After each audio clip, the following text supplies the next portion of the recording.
Some of our favorite fantasy football stats for 2021. We're going to talk about it right now on Fantasy Football Today.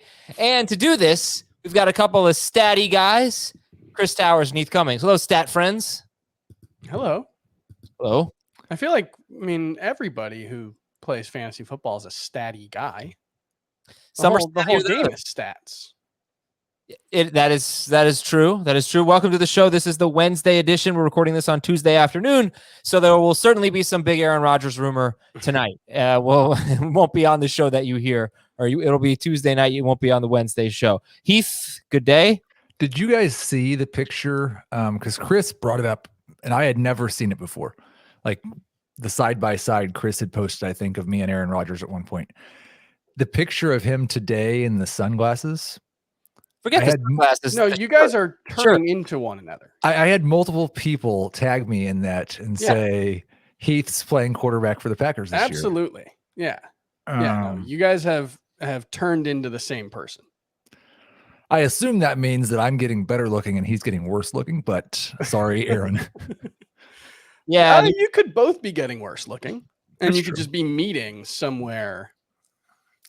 Yeah, I think my worst look was 12 through 25, probably. Well, that's by the way. If anybody saw Fear Street on Netflix in the third installment, the character Solomon Fear, he looks exactly like Aaron Rodgers. It was really weird. And if Schrager were here, I would have him bring up a picture for the YouTube audience. Let's get into our favorite stats. I recommend Fear Street. It was fun. It was campy, but it was fun. Favorite stats. Chris, you want to lead us off? What do you got? Oh, gosh, I wasn't ready for this. I've got it. I've got one. Okay. Here's a big one. Ben Roethlisberger averaged 2.17 seconds per pass attempt last season from snap of the ball to his pass attempts or getting sacked or breaking the pocket. The number 2 quarterback averaged 2.38 seconds. He held onto the ball. He released the ball within 2.5 seconds, 73% of the time on his dropbacks. The league average was 49%. So Ben Roethlisberger last year, basically the first goal for the Pittsburgh Steelers was to get the ball out, regardless of whether it was a great play or he was just watching it. It almost seemed like he didn't want to get sacked so badly that was how they had to set up their offense. And, you saw that in the offense that they ran. I think, he sent in a stat that I don't know if he's going to say on the show, so I'll just throw it out here. Deontay Johnson, since entering the league, ranks 52nd in yards per reception at 10.9 and 55th in yards per target at 6.8. Only Zay Jones and Dede Westbrook have been worse among wide receivers. I assume that's 100 targets or something. 230 since 2017. Okay. That's really bad. I don't know if that's a Deontay Johnson stat or if that's a Ben Roethlisberger stat. Well, let's not forget Deontay Johnson's first season, Ben Roethlisberger barely played. Right. So it's a Ben Roethlisberger plus the garbage they had in Mason Rudolph. What was the other guy's name that came in for Mason Rudolph? Duck. Yeah, Duck Hodges. Duck Hodges. Duck Hodges. Yeah. No, but you make a good point. Chris, with the release point thing, is that I don't know how to evaluate the Steelers wide receivers and the offense. I just feel like things are going to be so different this year. New offensive coordinator, pretty much a completely new offensive line. Yikes. New running back in tow. So how do you take 2020 and apply it to 2021? It's one of the most difficult offenses to do that with, I think, because this is, I believe, the first time that Ben Roethlisberger has learned a brand new offense, which last year Tom Brady did that. It wasn't a big deal, but there's been so much stability throughout his career. And he's talked about how tough that's been. In reporting to camp last week, he talked about, it's a lot different. I've had to learn a lot of new things. Adam left. Yeah, just still here? Tell us about it, Chris. I just fixed something. Talk on it. And I don't know what to make of them. They're talking about this. This is going to be a really different offense. I saw a note from one of the beat writers about, I think it was a screen pass that Deontay Johnson took 70 yards. And that was one of the things they talked about was how they're going to incorporate more, screen passes into the game, more of Ben Roethlisberger under center rather than out of the shotgun, more play action, which is something they really haven't done over the last couple of seasons, which is all to say that there's a lot of uncertainty around the Steelers offense. That doesn't mean the Steelers offense is going to be bad, but uncertainty is almost worse than knowing a team is going to be bad. Because I think this team could go in a lot of different directions. It could be an awesome offense. How confident are you? You both have Deontay Johnson as the top Steelers wide receiver in your rankings? Mm-hmm. Barely, yeah. Okay, so how confident are you that your ranking of the Steelers wide receivers is accurate? 0. I'm actually pretty confident in that part. I'm very confident Deontay Johnson will lead the Steelers in targets when he's healthy. That's the part I'm confident in. Last year, in terms of fantasy points per game, it was really, really close between Deontay and Juju, right? Yeah. I believe Juju actually ahead of him in one format? You know what I'm going to say, right? What? Didn't Deontay Johnson leave 2 games early with injuries? It was 14.9 for Deontay, 14.6 for Juju. But Deontay did leave 2 games with injuries. He was benched in another. He had so many more targets than everybody else when he was on the field healthy. Okay, let's move on to our next thing here. It's Heath's favorite stat. Heath, go. I really want you guys to help me work through this one because I kind of brought it up earlier in the offseason with Patrick Mahomes. And we have decided this year that Travis Kelce, I think rightly, is worth a first-round pick. And in most industry drafts, Patrick Mahomes still goes at the end of the 3rd round, maybe even early in the 4th. There are people who have Patrick Mahomes not ranked as the number 1 quarterback in fantasy going into this year. Not at CBS, I don't think, but in other places.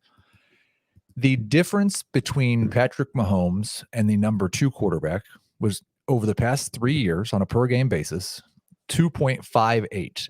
Now, that's kind of not accurate because the number 2 quarterback on a per game basis is Justin Herbert, who's only played 1 game. If you're talking about quarterbacks who have 1 season, if you're talking about quarterbacks who have actually played each of the last 3 seasons, he has been 3.93 fantasy points better than any other quarterback. Russell Wilson is number 2. Travis Kelce over the past 3 seasons is 2.41 fantasy points better than George Kittle, 3.65 better than Darren Waller, who's number 3. It's true that quarterback's still really deep, and this top tier has developed with Kyler and Dak and Lamar, and they have enormous upside. And Josh Allen, they've shown it over 1 year, each of them. Dak, maybe even a year, not really even a year and a half, because his really good year wasn't the 30 points per game that we've seen out of Allen, Rodgers, Mahomes, Lamar. But when you look at the past 3 years, which I think most of us agree the larger sample size is more predictive, Mahomes has been a lot better, like 10% better than any other quarterback. Mm-hmm. I have a lot to say. Chris, I'll let you respond. And he's not been elevated really in expert rankings overall. I think one thing that's happening is what I would say is a pretty classic cognitive bias on the part of the fantasy industry that we're all prone to, which is recency bias. Last season was an historic season for offense, and quarterback scoring, especially among the top, it was like 11 or 12, was just so much higher than 1, it normally ever is, and 2, the rest of the field. The top 6, top 12, however you want to define the top tier of quarterbacks, dominated in a way that is unusual. It was something like 55% of all top 12 QB weeks last season came from top 12 finishers at quarterback, which is an unusually high number. It's usually closer to 40%, if I'm remembering correctly. Is that a new normal? Or was it that just like in the 2011 lockout season, which also saw historic passing numbers, was this the result of defenses being behind offenses, at least for the start of the season? My guess is it's probably the former. The other thing is, though, Lamar Jackson. Yes, it's what was the former? That it's the new normal? The former is the new normal. Sorry, the latter. Okay, That it was a fluke, that the dominant quarterbacks aren't going to be quite as dominant. I would expect regression across the board. Mahomes is probably the one you'd expect the least amount of regression from, because he was the one who didn't really seem to get a huge boost. A lot of guys had their best season ever last season. Patrick Mahomes didn't. 2019 or 2018 was his best season. So I think Patrick Mahomes is the clear number one quarterback. Whether he should be a second round pick, if you do it like Heath, I know you can sort your ranking, your projections at least by replacement level, points above replacement. He is a first round pick. Depending on where you set the replacement level, I did this exercise yesterday. You can get Patrick Mahomes into, top 15 range. I used an old Joe Bryant article. Joe Bryant runs Football Guys, which is where I was before the CBS, and it was on value-based drafting. And he, I believe, came up with the concept, and what they would use as the baseline was the top 100 picks. How many players at each position are going in the top 100 picks?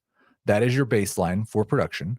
However much better each player is at their position than that number. In this instance, I believe there's currently 13 quarterbacks going in the top 100 picks by the ADP I used. However much better Mahomes is than the 13th quarterback compared to how much better McCaffrey is than the 38th running back. Mm-hmm. And the 41st wide receiver, and I think the 7th tight end were the measurements. Using that methodology, I have Mahomes at the 7th pick. Now, I'm not going to rank him at the 7th pick. I'm not going to take him at the 7th pick, but I'm going to take him in the second round more often. Wait, can we talk more about this? One question I do have, though. What was Patrick Mahomes' average over the last 3 seasons? 28.9. So it is worth noting he's only 1.6 points better than Lamar Jackson as a starter. Lamar Jackson's been at 27.3 if you only count the games he started in 2018, because he appeared in 16 games, but he only started 7. So, that gap does shrink, but that's also potentially a Lamar Jackson stat that maybe it's just the two of them should be separated from the pack. All right, we will talk about value-based drafting. I think we probably spent a lot of time on that. No, my thing with that stat is that, 3 years ago, Mahomes was so much better than everyone, but 2 years ago, he wasn't even a top 5 quarterback. And last year he was basically right in the mix with, Allen, Prescott, Rodgers, as depending on which site you're looking at, any of them could have finished as QB1 per game, but he wasn't head and shoulders above everybody last year. And he wasn't in 2019. So I just think it's weighting his 2018 season, which he's probably never going to repeat, at least, per game. Now with 17 games, it might be different, but that's my issue, is that I feel like it just weights 2018. And the difference between him and Kelsey is the depth of the quarterback position. Yeah, I just don't.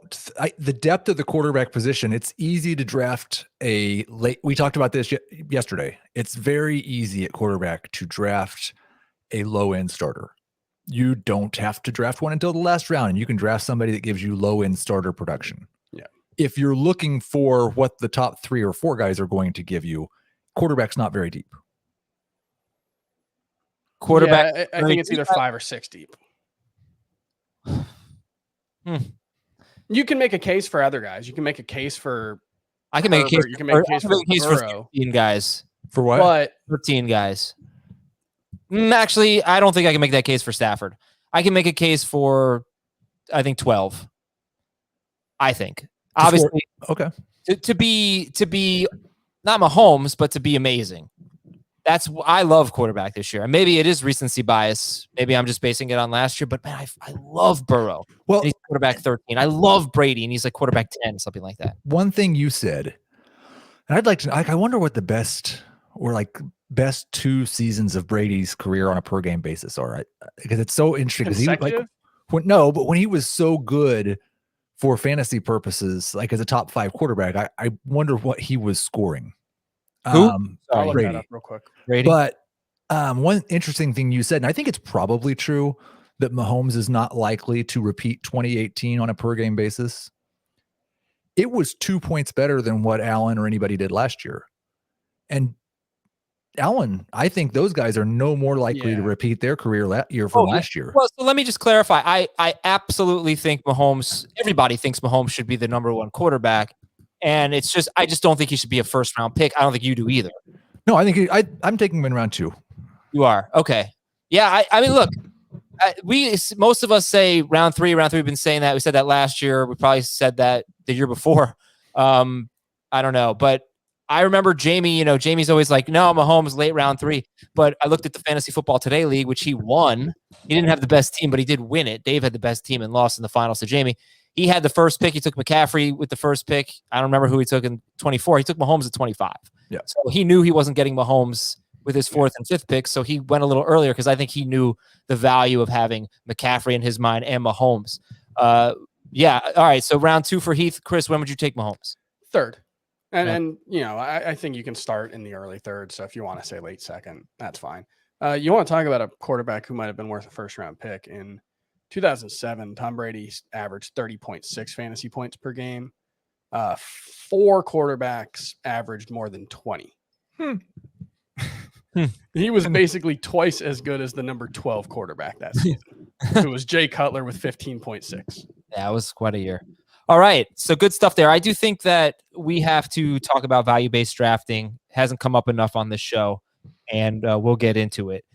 We have our draft-a-thon supporting St. Jude. It's going to be on September 1st, and we cannot wait. That's going to be 6 straight hours of live fantasy football coverage. We'll give you more details as we get closer, but we're going to be auctioning off a whole bunch of great stuff, and all of the proceeds are going to St. Jude. So we want you to be a part of this. We want you to obviously to bid on things and to help us raise money, but also if you have any ideas on what you would like to see up for auction, for example, we're going to be giving away spots in next year's Scott Fish Bowl.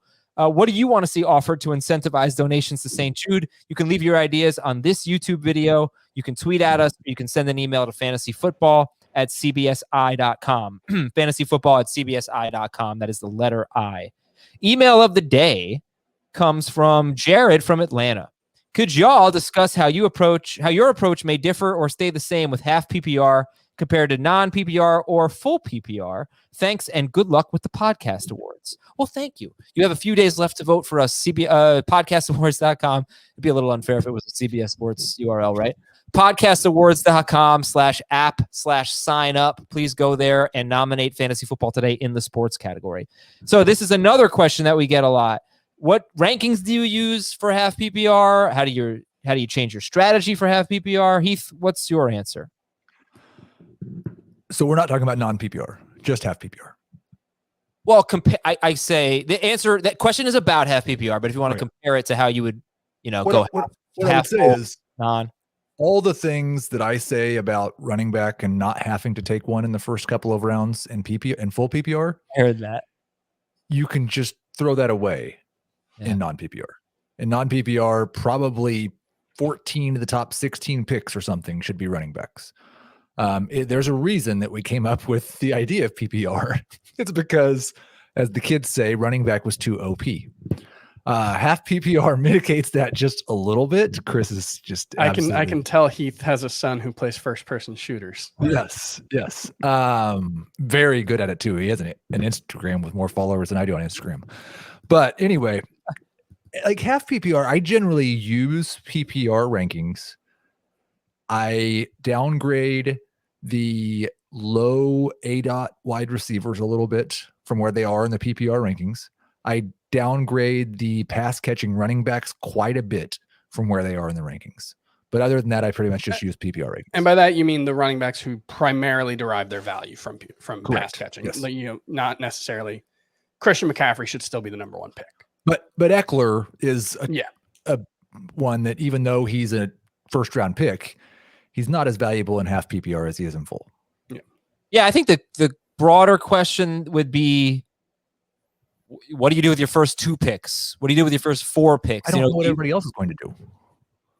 Well, okay. And for me, a big part of it is in non-PPR, especially if you have a late pick, your first 2 picks, very good chance they're going to be running back. In full PPR, not a ton of people are going to go running back, I feel. Maybe 2 or 3 out of 12. Personally, I go a little more running back heavy in half PPR, but I did some numbers crunching. Chris, I'll let you answer, and then I'll kind of contribute with what we've seen over the last few years.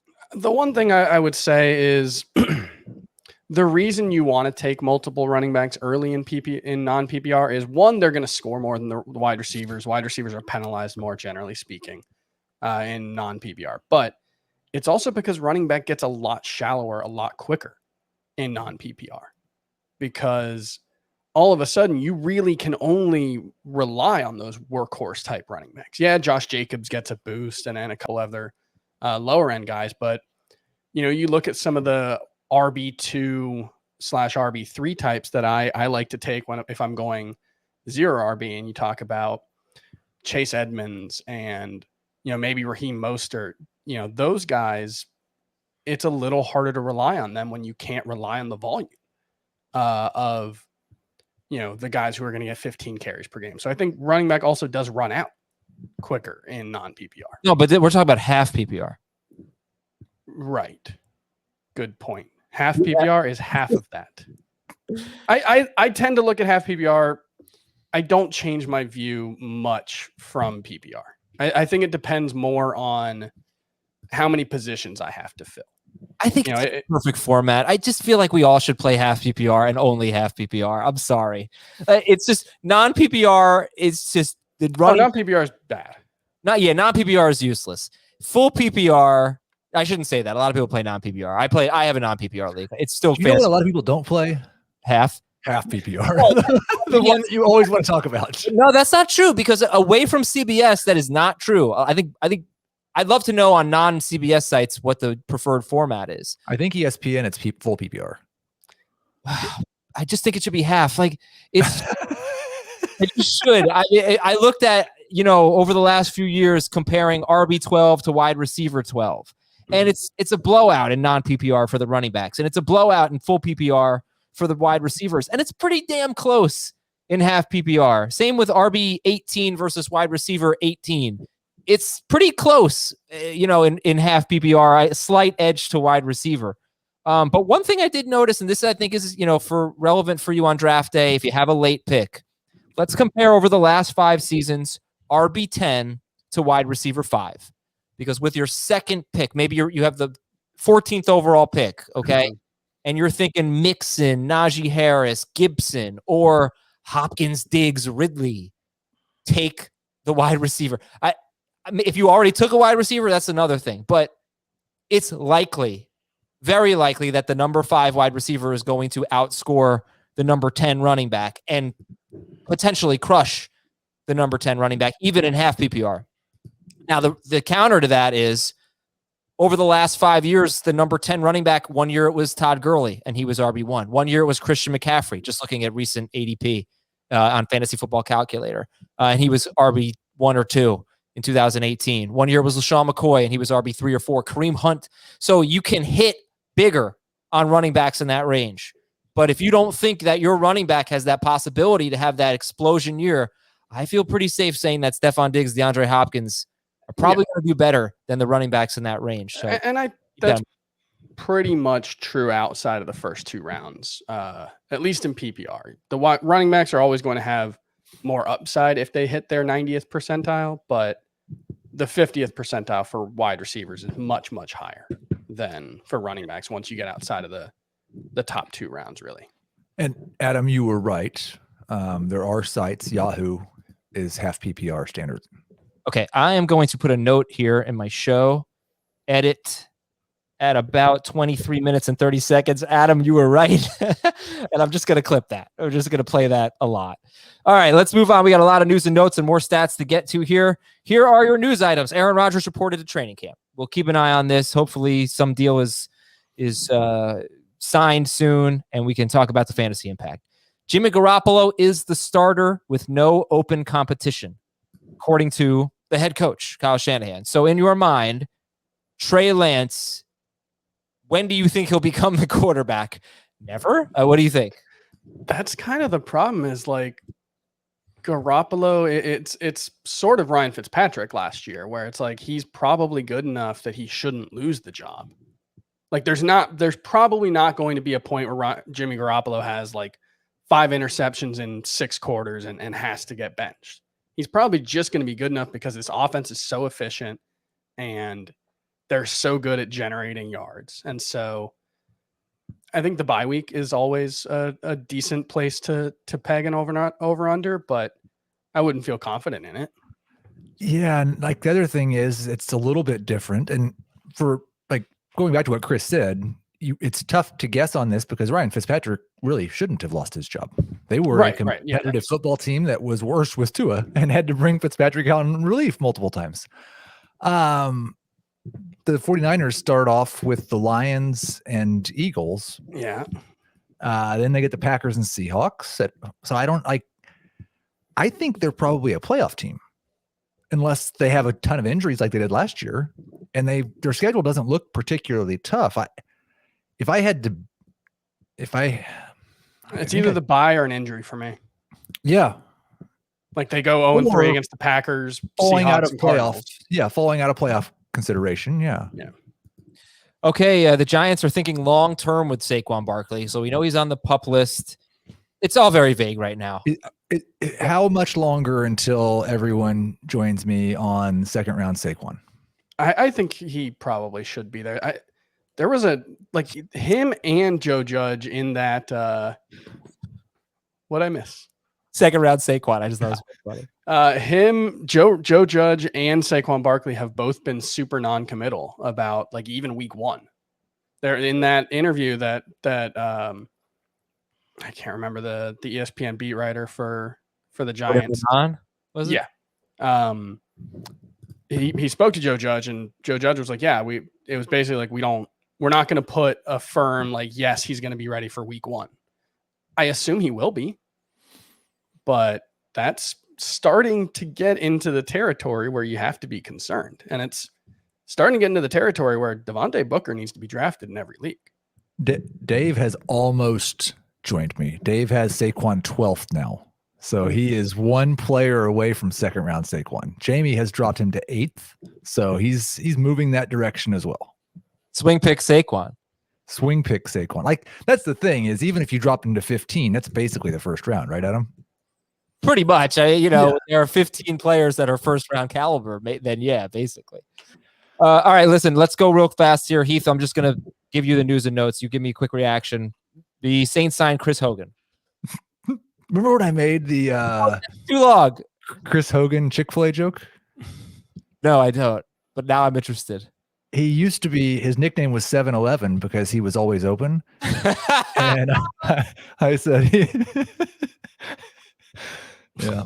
That's outstanding. All right. Washington signed Logan Thomas, 3-year, $24 million contract extension, $10.3 million guaranteed. Heath. We're maybe sleeping on him. Okay. Odell Beckham passed his physical. He is not on the PUP list. That's good. I still don't want to draft him as a number 3 receiver, really. But Cortland Sutton was cleared for camp, not on the PUP list, but he's going to have his workload managed. Who would you rather have, Sutton or Beckham? Sutton. Rams receiver Tutu Atwell on the reserve PUP list. Or no, he's on the reserve COVID list. Sorry, he's on the reserve COVID list. So hopefully he is off of that soon. Yep. Chandler Jones reported to camp. Good news for the Cardinals. Maybe he just doesn't want to get fined. Matt Nagy said that 20 carries per week for David Montgomery is very doable. Chris, do you think that's very doable? He's not going to run the ball 340 times this season. He's not Derrick Henry, but 20 carries in any given week is certainly very doable. Yeah, that is true. Matt Nagy said he's really impressed with Justin Fields. All right, we'll track that. Washington signed defensive tackle Jared Allen to a 4-year, $72 million extension. Joe Burrow probably won't play in the preseason, and it was revealed today or yesterday that 10 women have filed criminal complaints against Deshaun Watson. 8 of those 10 have also filed civil suits. Okay, I want to hear more of your favorite stats. I'm going to ask you guys to do it a little bit quicker than we did it before, just so we have time for all of them. So, Chris, the floor is yours. Your first stat was about Ben Roethlisberger getting rid of the ball super, super quickly. What do you got? What else you got? Yeah, so this is a hat tip to JJ Zachariason. He was tweeting about the ambiguous RB1 theory, I think is what he termed it. And he was basically talking about how the best values among like later RBs outside of like the top 5 rounds is running backs who are projected to be their lead back, but there's not like clarity on it. They have a higher chance of breaking out than, say, handcuffs, for instance. And the stat was from 2011 through 2020, among 39 running backs picked after the 5th round who outperformed their ADP by 100 points. So this was his, way of determining a breakout. Only 6 of the 39 running backs had a running back teammate who was drafted in the top 24 or the first 2 rounds of a 12-team draft. Just 3 players, James Conner in 2018, D'Angelo Williams in 2015, and Fred Jackson in 2013, had a running back teammate selected in the first round of fantasy drafts. And so, hold on. Let's do it again. It's a lot of information. Yeah. So basically, among running backs who broke out, who were drafted outside of the top 5 rounds, only 15% of them were handcuffs. Were high-end handcuffs, where guys were drafted on teams that had a running back draft in the top 24. Okay. Which makes sense. Mm-hmm. It's really hard to break out if a guy who's being drafted in the top 24 is on your team. But it's also worth noting that a lot of the breakout running backs in that category weren't necessarily the guys who their team, viewed as, or at least who we viewed as the number 2 running back. That happens a lot where we try to say, oh, last year, Joshua Kelly, man, if anything happens to Austin Eckler, Joshua Kelly could be a league winner. And then it turns out Joshua Kelly was so bad that he eventually was losing playing time to Kalen Ballage. Well, hey, so, that's kind of how I feel about Devontae Booker. That's fair. That's fair. I think Devontae Booker's good enough, but that's totally fair. So who getting back to what you were talking about here, who are the running backs that would fit this category of likely breakouts after round 5? Oh, that I don't know. But that's a much tougher question. That don't have a teammate being drafted in the top 24 and could carry so like a Michael Carter. Outside of what round? Top 5 rounds. So I think like Myles Gaskin, Chase Edmonds, Melvin Gordon, possibly Javonte Williams, possibly those guys. But I think the bigger takeaway was, for me at least, was handcuffs are overrated. Mm-hmm. And you should not make handcuffs a priority on your draft. Just look how little Alexander Mattison has given us over the last, 3 years now that we've been waiting, targeting him as like a 9th round handcuff. 2 years. 2. It's usually not a very productive strategy. It almost never actually works out the way we think it will. Too much can go wrong. Alexander Mattison, the one time he finally got an opportunity in 2018, it was the Mike Boone show, right? He got hurt, but because he got hurt. Last year he took over during the Seattle game. Yeah. And then he was horrible. And he was great. He had like 100 yards and a half or something. I don't remember. And then the next week against Atlanta, he stunk. But then, if I recall, week 17, he was awesome. But you're right. You wait and you wait. You may drop the guy before you get to, before you can use him, because he's going to be one of your most useless players and injuries come about and you have to make changes. All right. Good stuff there. Heath, your next stat. First off, we've got a correction from earlier because I was stumped and just been researching for the last 5 minutes. Jared Allen is not playing for the Washington football team. I almost corrected you and said Larry Allen, but he's not a defensive tackle. He was an offensive tackle. It was Jonathan Allen. Okay, Jared Allen sounded wrong. Yeah, and also in relationship to the Washington football team, I just want to say they're doing a worse job than you did. Because Ron Rivera is having a press conference and talking about how, as a cancer survivor, he is fearful because his team's only 60% vaccinated. Worse job than I did? I'm saying the Washington football team needs to get their act together, the players. Yes. Oh, yeah. Come on. Yes. But I don't want to get into that because I don't want people to hate me. But do I now have to edit? Do I now have to cut the clip of you telling me I was wrong to go with you telling me? A lot of editing today. You'd like my second stat now, and Chris teased it, and it was he gave the Deontay Johnson end of the stat, but the actual stat was a Mike Williams stat. Since he came into the league in 2017, 57 wide receivers have at least 230 targets. Williams ranks 2nd in yards per reception at 16.7, 6th in yards per target at 9.5. Kenny Golladay is the only wide receiver ahead of him in both. Williams is like a really hard player to describe his career because it feels like he's been a bust as a first-round wide receiver. He also has a 1,000-yard season and a 10-touchdown season. There's been a lot of talk this preseason about how they're going to throw him the ball. And to clarify, if they throw him the ball more, those numbers that I just cited will probably go down a little bit. Volume generally leads to a normalization of efficiency, but he's not been bad. No. It's just that he's been on a team that has thrown 50% of their passes to running backs and Keenan Allen. And he's gotten hurt a lot. You know, he hasn't actually missed that many games the last couple of seasons, but last season especially, there was always something. You know, I think it was a hamstring injury early on. I want to say there was a back also that, you know, made him really tough to trust. I was very mad when you took him yesterday in our pick by pick, because I had circled him like 2 rounds earlier as like a key part of my strategy for one of my teams. And you took him literally the pick ahead of me. And I think he's going to be awesome this year. He's one of my absolute favorite sleepers at wide receiver. Wow. Okay. Would you take him over Michael Pittman or T.Y. Hilton? I think that's probably the range I have them ranked in, but I'm more excited about getting Williams.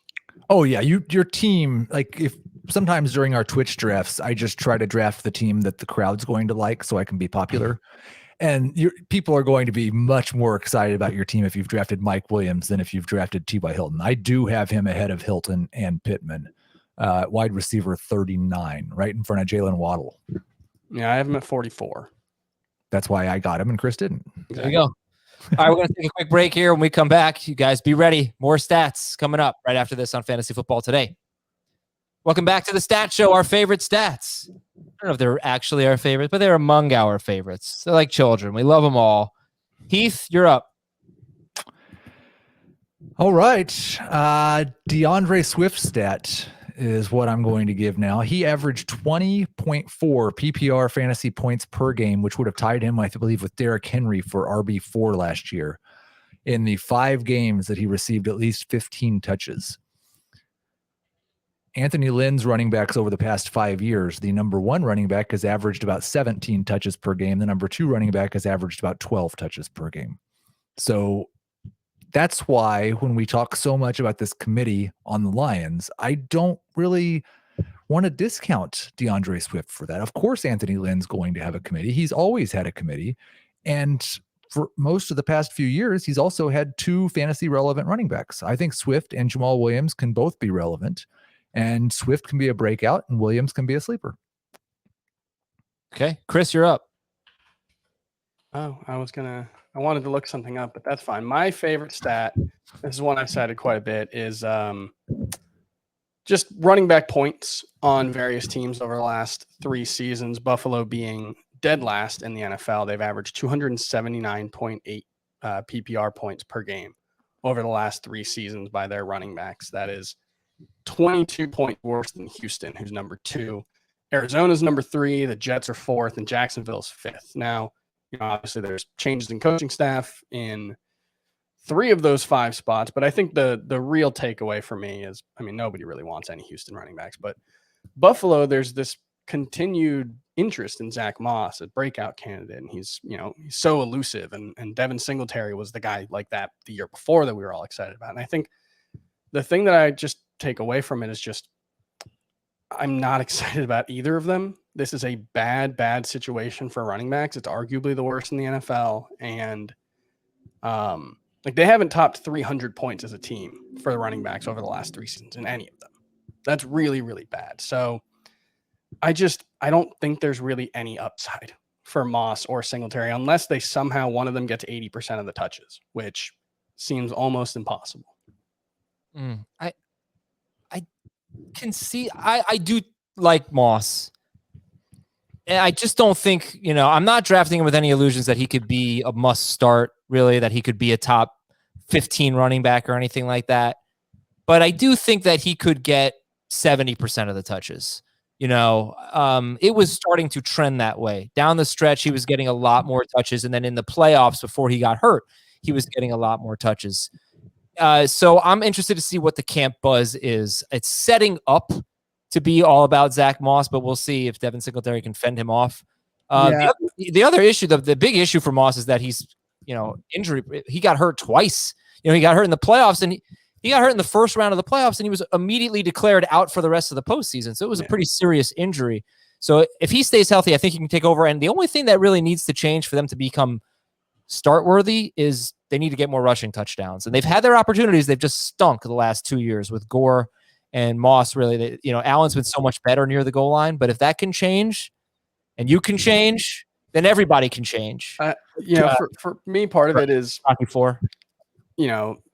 If you can get them late enough, and Devin Singletary, you usually can get in like the 9th or 10th round, in which case it's fine. But if a running back doesn't have at least some kind of realistic path to a top 15 season, he doesn't really have much value. I'm not going to say he doesn't belong on your roster, but that's an injury replacement at best. Like if you're hoping that like things break right for Zach Moss and he finishes 18th at running back, I don't really like.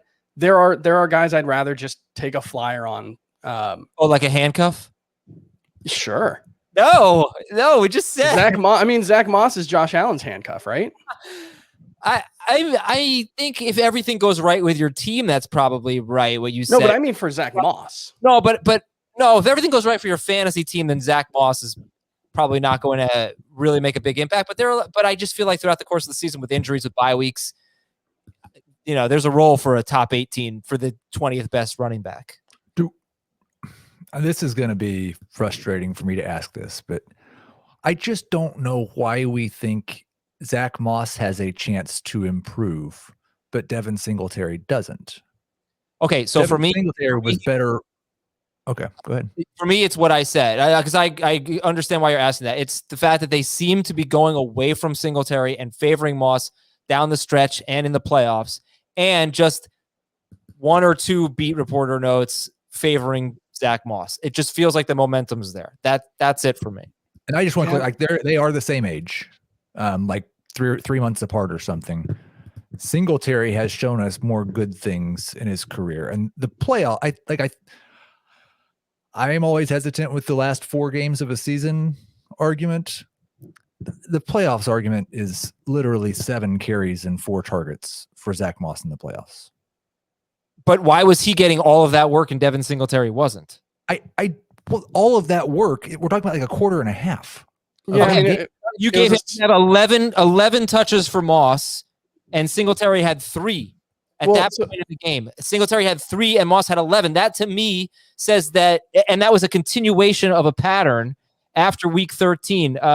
Right, but 41 carries to 28 in the last 4 regular season games. So he just seemed like he seized the momentum at the end of the year. Right, but he had 38 carries in the 3 full games that he played, basically. He didn't play week 17. Yeah, he barely played, but 14 through 16, he had 38 carries and 2 targets. So he could get 65% of the work in Buffalo. I just don't think that matters, especially if it's not going to be passing downs work. And, what's a realistic upside scenario for Zach Moss? Touchdown. 950 yards and 7-8 touchdowns? Damian Harris. You're banking on the Bills offense producing points for him. I want to clarify. It hasn't happened yet. I don't think Zach Moss has as much upside as Damian Harris. I think Zach Moss's upside is what Damian Harris was last year. I just kind of think his best case scenario is like the last David Johnson season before he got hurt in Arizona, that 2018 where he rushed for 940 yards and 7 touchdowns. I don't know. I can't see. It's really hard to see a path unless Zach Moss gets just a much bigger passing game workload than he had at any point last season. That's really what it comes down to, is I just can't see a path to him being much better than like a low end fine starter. Well, it's actually an interesting comparison. He's going 96th overall, 2 running backs later, 6 picks later is David Johnson. Who would you rather have? David Johnson. Yeah. David Johnson was and I think the reason nobody argues for it or makes the point is because nobody wants to be saying David Johnson's going to be good this year.